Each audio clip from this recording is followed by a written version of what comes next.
Kashmir has never been an integral part of India. November 2023 Indian author Arundhati Roy को Germany में Munich literature festival में opening speech देने के लिए इनवाइट किया गया था। यह फेस्टिवल 15 नवंबर 2023 को शुरू होना था, लेकिन इस फेस्टिवल पर जाने से ऐन पहले अरुंधति रॉय को जर्मनी जाने से रोक दिया गया। इसके पीछे की वजह थी 13 साल पहले साल 2010 में कश्मीर को लेकर दिया गया उनका एक विवादित भाषण, जिसे लेकर 2010 में कश्मीर के एक सोशल एक्टिविस्ट सुशील पंडित द्वारा उनके खिलाफ एक एफआईआर दर्ज की गई थी।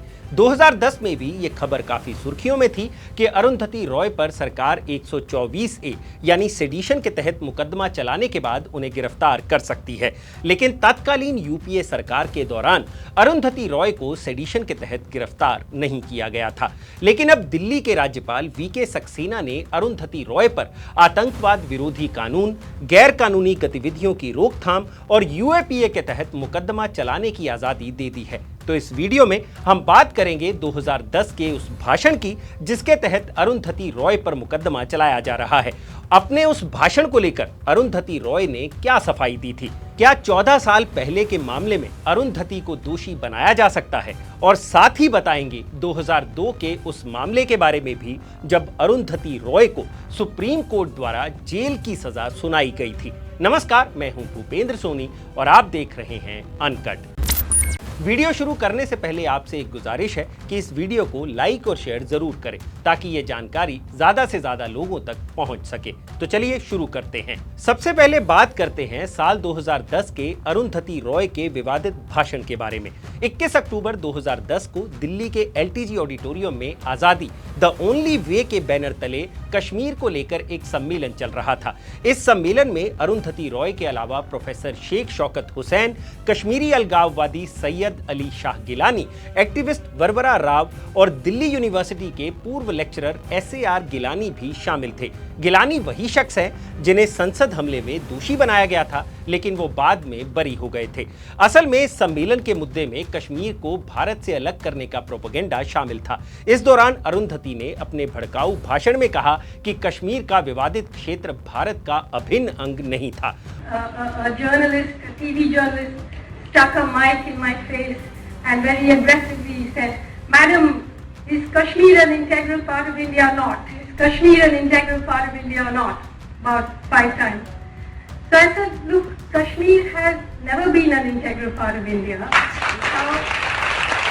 उनके इस बयान की काफी आलोचना हुई और इस सम्मेलन के एक हफ्ते बाद 28 अक्टूबर 2010 को शिकायतकर्ता सुशील पंडित ने नई दिल्ली में मेट्रोपॉलिटन मजिस्ट्रेट कोर्ट का रुख किया था और पुलिस को जांच शुरू करने का निर्देश देने की मांग की थी।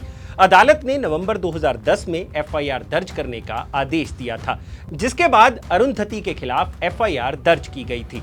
इस एफआईआर में प्रोफेसर शेख शौकत हुसैन का नाम भी था, जो सेंट्रल यूनिवर्सिटी ऑफ कश्मीर में अंतरराष्ट्रीय कानून के पूर्व प्रोफेसर रह चुके हैं। उन पर भी अब यूएपीए के तहत मुकदमा चलाया जाएगा।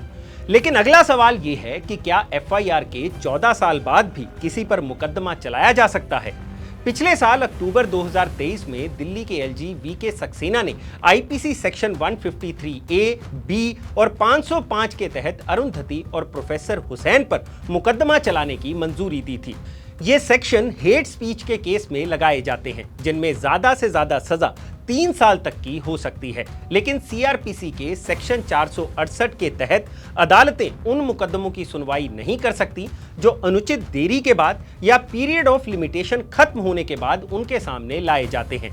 अब ये पीरियड ऑफ लिमिटेशन क्या होता है, ये भी जान लेते हैं। अगर कोई अपराध जिसकी सजा 1 से 3 साल तक की होती है, तो उसमें पीरियड ऑफ लिमिटेशन 3 साल का ही होता है, यानी 3 साल के बाद वो मुकदमा अदालत नहीं सुनती। यानी आईपीसी के सेक्शंस 153A, B और 505 के तहत सरकार 14 साल बाद अरुंधति पर मुकदमा नहीं चला सकती। लेकिन अरुंधति पर हुई साल 2010 की एफआईआर में सेक्शन 124A भी लगाया गया था, जो सेडिशन के केस में लगाया जाता है और राजद्रोह के मुकदमे में पीरियड ऑफ लिमिटेशन की कोई वैल्यू नहीं रह जाती। यही कारण है कि सेडिशन लॉ के साथ अब अरुंधति पर यूएपीए के तहत मुकदमा चलाया जा रहा है, ताकि अदालत इस मुकदमे को खारिज करने की बजाय इसे सुने और अगर अरुंधति रॉय इसमें दोषी पाई जाती हैं तो उन्हें 7 साल तक की सजा हो सकती है। अब ये तो हुई इस मुकदमे की बात, लेकिन बहुत कम लोगों को पता होगा कि साल 2002 में भी सुप्रीम कोर्ट द्वारा अरुंधति को जेल की सजा सुनाई गई थी। ये मामला जुड़ा था नर्मदा बांध परियोजना से। रॉय ने दिसंबर में अन्य पर्यावरण कार्यकर्ताओं के साथ मिलकर विवादास्पद परियोजना के खिलाफ विरोध प्रदर्शन में हिस्सा लिया था। असल में नर्मदा बांध परियोजना को एनवायरमेंटलिस्ट एक आपदा की तरह देख रहे थे, जिसके चलते 4 लाख लोगों को स्थानांतरित होना पड़ा था।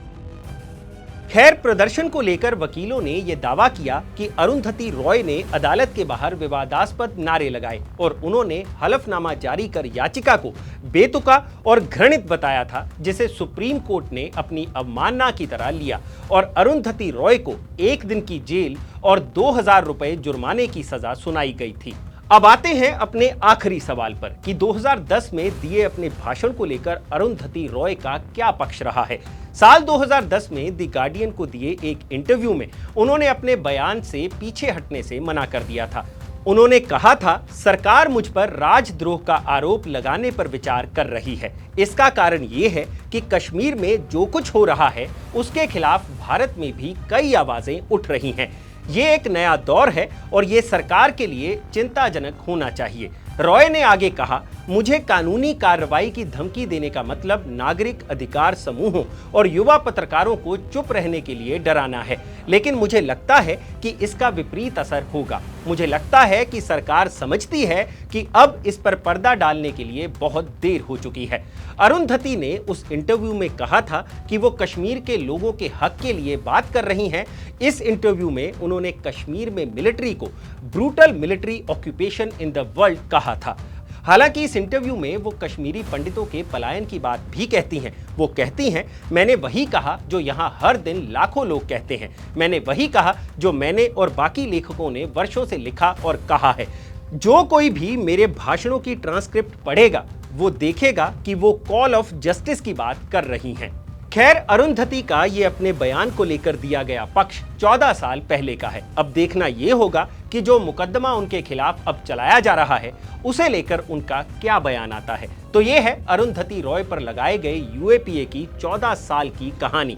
अगर आपको ये जानकारी पसंद आई हो तो इसे लाइक और शेयर जरूर करें और जानकारी से भरे ऐसे ही और वीडियोस देखने के लिए सब्सक्राइब करें हमारा चैनल अनकट। शुक्रिया।